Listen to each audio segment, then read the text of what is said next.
everyone, you are welcome to my YouTube channel Wafa English Guru, and in this video I am going to tell you about would.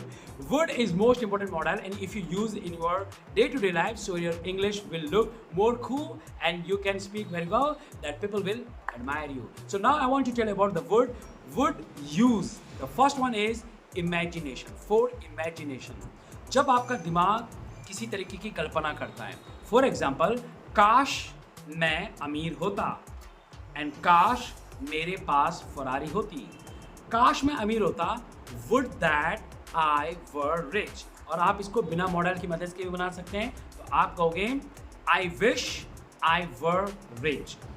काश मेरे पास Ferrari होती, would that I had Ferrari, और I wish I had Ferrari. So guys, अब मैं आपको अपनी laptop screen में लेके जा रहा हूँ, जहां मैं आपको डिटेल में बताने वाला हूँ वुड के बारे में। वुड में जैसे कि मैंने अभी आपको बताया है, वुड के वैसे बहुत सारे यूज होते हैं, लेकिन वुड इमेजिनेशन यानी काश के लिए इसका इस्तेमाल काफ़ी किया जाता है। इमेजिनेशन यानी जब आपका माइंड किसी तरीके की कल्पना करता है, तो आपको वुड का इस्तेमाल करना होता है। दोस्तों अब मैं आपको बताने वाला हूँ वुड के बारे में। वुड का जो एक इस्तेमाल है, दैट इज कल्पना के लिए। जब हमारा दिमाग किसी तरीके की कल्पना करता है, वैसे तो ये समझना थोड़ा सा डिफिकल्ट है, लेकिन मैं आपको आसान बना लेता हूँ। आप इसको दो पार्ट में डिवाइड कर दो। जो फर्स्ट स्लाइड है उसकी बात हम पहले करेंगे, और जो स्लाइड नंबर 2 है उसको हम बाद में बताएंगे, लेकिन दोनों स्लाइड में अंतर है वो आपको पता चल जाएगा। फर्स्ट स्लाइड में जब भी हम काश कहें, जैसे काश मैं स्पाइडरमैन होता। अब देखिए, हम स्पाइडरमैन तो हो नहीं सकते, यानी हमारी कल्पना ही है, तो काश मैं स्पाइडरमैन होता है, इसको कई सारे लोग कई तरीके से बनाते हैं इसकी English. First, would I were Spiderman. कुछ लोग क्या कहते हैं, वुड आई वर स्पाइडरमैन, और कुछ कहते हैं would that I were Spiderman. कुछ इसमें दैट भी लगा देते हैं, काश की मैं स्पाइडरमैन होता। और कुछ इसे ऐसे भी बनाते हैं, आई विश आई वर स्पाइडरमैन। वैसे आई विश आई वर स्पाइडरमैन ये भी बिल्कुल सही है, लेकिन ये बिना मॉडल से बनना है, और मैं अभी आपको मॉडल सिखा रहा हूं, इसलिए हम इसे वुड की हेल्प से बनाएंगे। तो would I were Spiderman. Second, काश मेरे पास कार होती, तो वुड आई हैड कार, या कुछ लोग ये भी कहते हैं would that I had car, और इसे ऐसे भी कह सकते हैं आई विश आई हैड कार। तीनों ही सही हैं। और I wish I had a car, इसको हम तब बनाते हैं जब हम बिना मॉडल्स की मदद से बनाना चाहते हैं। ओके। कंडीशन नंबर 1 इसमें यह है कि कुछ लोग ये सोच रहे होंगे, सर ये आई के साथ यहाँ पे वर क्यों लग गया, क्योंकि आई के साथ तो वॉज लगता है, लेकिन यहाँ पे जो ग्रामर का रूल है, जितने भी I we you they he she name it जो भी होते हैं, सबके साथ आपको यहाँ पे वर लगाना है। क्या लगाना है आपको? वर लगाना है। ये तो हो गया फर्स्ट।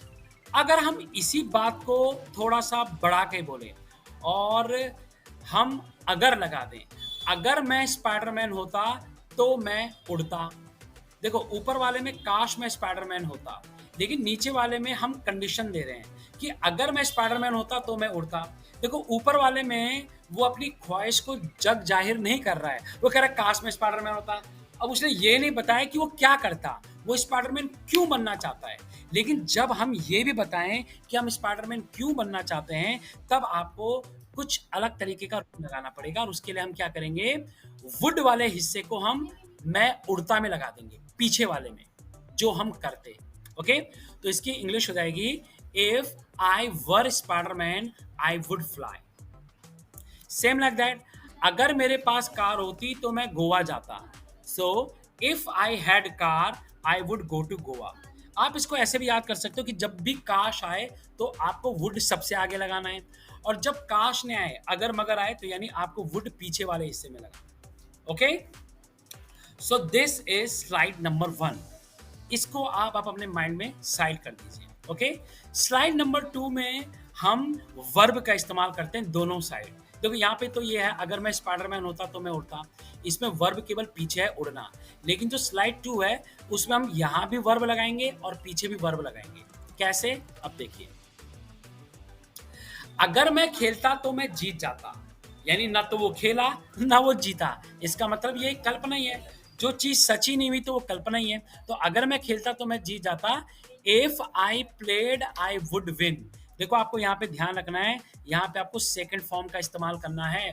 और अगर आपको first form, second form, third form नहीं आती है तो मैं कुछ वीडियोस आगे बनाने वाला हूँ जिसमें आपको उन फॉर्म्स के बारे में पता चल जाएगा।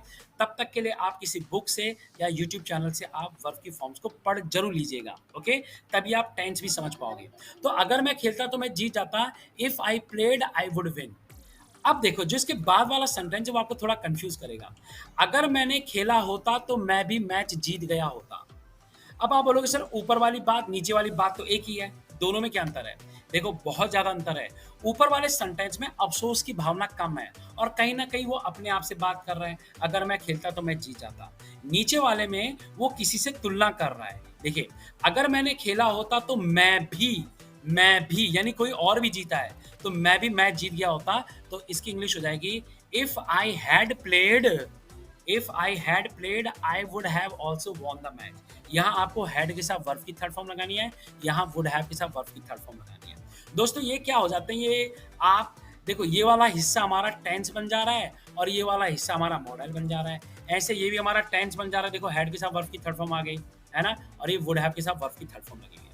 ओके, तो अब देखो आपने कभी स्टीव जॉब्स का नाम सुना होगा। तो स्टीव जॉब्स ने, उसकी एक लाइन है, if today were the last day of your life would you want to do what you are about to do today. देखो उन्होंने भी शुरू में क्या लगाया है, इफ टुडे वर यानी अगर आपकी जिंदगी का आज अंतिम दिन होता तो क्या आप वही करना चाहते जो आज आप करने वाले हो। देखो उन्होंने भी क्या किया कि वर का इस्तेमाल किया है टुडे के साथ, वरना वॉज लगता और पीछे वुड लगाया है उन्होंने। कुछ शुड नहीं लगाया, ओके, या कोई और मॉडल नहीं लगाया, वुड ही यहाँ पे लगाया। तो इस वाली स्लाइड का मैं आपको शॉर्टकट बता देता हूँ। ये है इसका रूल। अगर मैं खेलता तो मैं जीत जाता तो सेकंड फॉर्म और यहाँ नॉर्मल वुड, और अगर मैंने खेला होता तो मैं भी जीत गया होता। हैड के साथ वर्ब की थर्ड फॉर्म, वुड हैव के साथ वर्ब की थर्ड फॉर्म। ओके, अब मैं आपको कुछ सेंटेंस बनाना आपको देता हूँ जिनको आप बनाइएगा। फॉर एग्जाम्पल, अगर मैं तुम्हारी जगह होता तो मैं ऐसा कभी ना करता। देखो बहुत ज्यादा यूज होता है और डेली लाइफ में हम कई बार करते हैं। या अगर मैं तेरी जगह होता तो मैं उसे जाने ना देता, है ना। चलो तो एक एक मैं आपको बना के देता हूँ। अगर मैं तुम्हारी जगह होता तो मैं ऐसा कभी ना करता। तो इसकी इंग्लिश क्या होगी बताओ, अगर मैं तुम्हारी जगह होता। तो if I were in your place I would never do this. अब आप कुछ बना के दिखाना। काश मैं बर्ड होता। सेकंड, काश मेरे पास मैजिकल पावर होती, जादुई शक्तियां होती। नेक्स्ट, अगर मेरे पास मैजिकल पावर होती तो मैं दुबई जाता। नेक्स्ट, अगर मैं बर्ड होता तो मैं उड़ता। एंड लास्ट, अगर मैंने पढ़ाई की होती तो मैं भी पास हो गया होता।